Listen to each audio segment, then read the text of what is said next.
नमस्कार, आप सबका स्वागत है न्यूज़ लाइन कोलकाता में। मैं निखत हसन।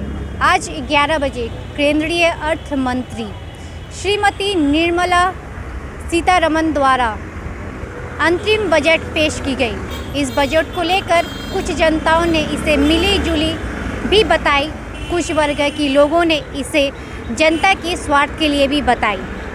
साथ ही कुछ लोगों का कहना है वोट से पहले ये बजट पर लोभन है। तो चलिए इस विषय में, इस बजट के बारे में लोगों की राय जानने की कोशिश करते हैं। देखते रहिए न्यूज़ लाइन कोलकाता के माध्यम से। কেন্দ্রীয় সরকারের অন্তর্বর্তী বাজেট, এই বাজেটে ব্যবসায়ী হিসেবে আপনার কি প্রত্যাশা? আমাদের ট্যাক্সটা কমাক, সাধারণ মানুষও রিলিফ পাবে, জিনিসপত্রের দাম কমুক।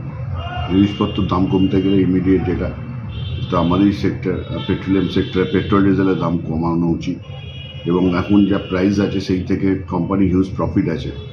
তো আমাদের কাছে যা খবর আছে তো কোম্পানি হয়তো পেট্রোল ডিজেলের দাম কমবে, বাজেটে কমবে কিনা বলা যাচ্ছে না। বাজেটে এক্সাইজ ডিউটি এটা অলরেডি গভর্নমেন্ট কমিয়ে নিয়েছে, এক্সাইজ ডিউটি কমানোর খুব একটা জায়গা আছে বলে মনে হচ্ছে না। এক্সাইজ ডিউটি যেটা ছিল আগে তার থেকে কমিয়ে নিয়ে এসছে 19 টাকা 90 আর 15 টাকা 50 নিয়ে এসছে গভর্নমেন্ট। মানে কোভিডের আগের থেকেও এটা কমিয়ে নিয়েছে। কোভিডের আগের পিরিয়ডে যে এক্সাইজ ডিউটিটা ছিল তারপরে এক্সাইজ ওরা কমিয়েছে। তো ডিউ টু এর জন্য এক্সাইজের কমানোর জায়গাটা কমে গেছে, কিন্তু পেট্রোলিয়াম সেক্টরে হিউজ প্রফিটের জন্য কোম্পানি, আমার কাছে খবর যে আছে যে 4 টাকা 5 টাকা করে পেট্রোল ডিজেলের দাম কমতে পারে। যদি পেট্রোলের ডিজেলের দাম কমে তাহলে জিনিসপত্রের দাম অটোমেটিক কমবে এবং আমার মনে হয় এটা ন্যায্য হবে, প্রত্যেকের জন্য সুখবর আসবে আশা করছি আমরা প্রত্যেকে। আর কি প্রত্যাশা রয়েছে ব্যবসায়ী হিসেবে? আমাদের ব্যবসায়িক ক্ষেত্রে আমাদের বিশেষ করে ট্যাক্সটা, আমাদের ইনকাম ট্যাক্সে প্রচুর পড়ে যাচ্ছে। ইনকাম ট্যাক্সের আমাদের কিছু সুরাহা করা, কারণ আগে যে ট্যাক্সের ব্যাপারটা ছিল 1 লাখ 2 লাখ 3 লাখ 4 লাখ, এখন টাকার ভ্যালুয়েশনটা অনেক কমে গেছে।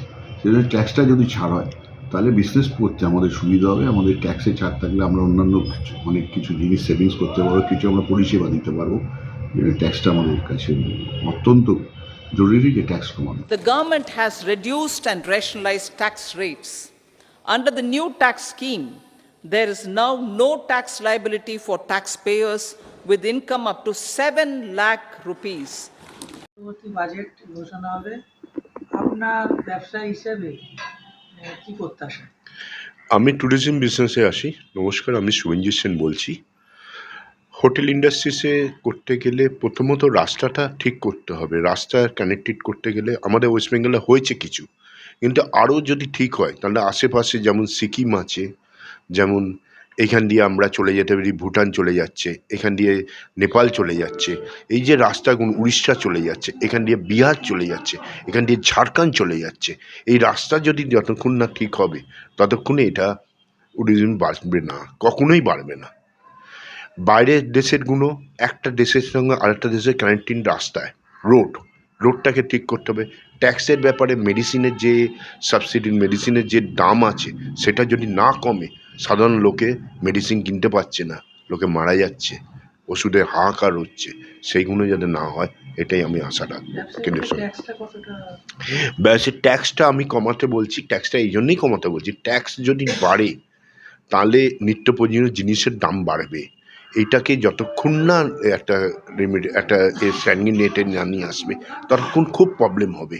সাধারণ লোক মানে জিনিস কিনতে পারছে না, সকালবেলা উঠে সে ভাবছে কী করে বাজারে ব্যাগটা নিয়ে আমি বাজারে যাব, কী করে কিনবো, সেই জিনিসটা কেনার মতো তার কাছে টাকা থাকছে না। একটা লোক যদি সাধারণত 15,000 20,000 টাকা যদি মাইনে পায়, সে লোকটা বাজার করে খাবার মতো তার পয়সা থাকছে না। সে তার ফ্যামিলিতে কেন, সে নিজের খেতে পারবে না, তারপরে তো ফ্যামিলির ব্যাপার। Up from 2.2 lakh rupees in the financial year 2013-14.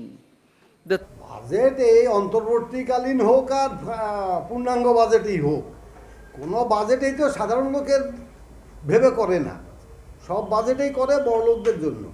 তো এবারও তাই হয়েছে।